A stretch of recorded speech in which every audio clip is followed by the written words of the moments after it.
বন্ধুরা, আপনারা কি জানেন খনিজ পদার্থের কাজ কি? কোন ফল খেলে শরীরের রক্ত বৃদ্ধি পায়? ঠান্ডা পানি শরীরের কোন অঙ্গের ক্ষতি করে? দেহের জন্য প্রয়োজনীয় খনিজ পদার্থ কোনটি?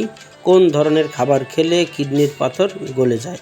আরও অনেক প্রশ্নের উত্তর জানতে ভিডিওটি স্কিপ না করে পুরোপুরি দেখতে থাকুন।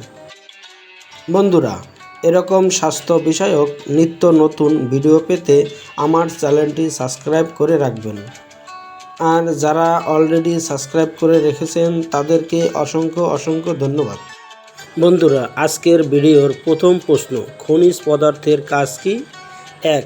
দেহের অ্যান্টিবডি তৈরি করা। 2. সঠিক উত্তর নেই। 3. দেহের শক্তি উৎপাদন করা। 4. দেহের পানি সমতা রক্ষা করা।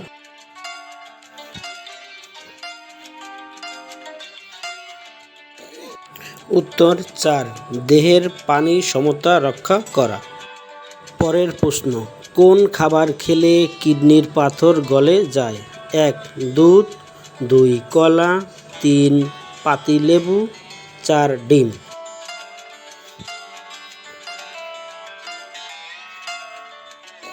উত্তর 3. পাতিলেবু। পাতিলেবু খেলে কিডনির পাথর আস্তে আস্তে গলে যায়।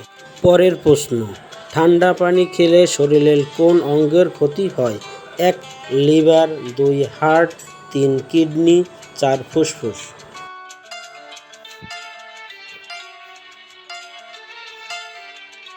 উত্তর 2. হার্ট। ঠান্ডা পানি খেলে হার্টের ক্ষতি হয়। পরের প্রশ্ন, কোন ফল খেলে শরীরের রক্ত বৃদ্ধি পায়? 1. কলা। 2. শসা। 3. ডালিম। 4. আপেল।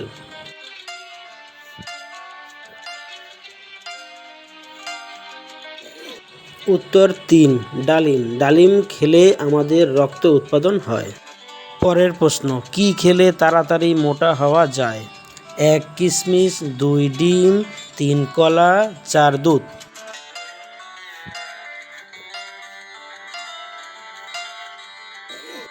উত্তর 1. কিশমিশ। কিশমিশ খেলে তাড়াতাড়ি মোটা হওয়া যায়। পরের প্রশ্ন, দেহের জন্য প্রয়োজনীয় খনিজ পদার্থ কোনটি? 1. ক্যালসিয়াম। 2. ইউরেনিয়াম। 3. সিলভার। 4. মার্কারি।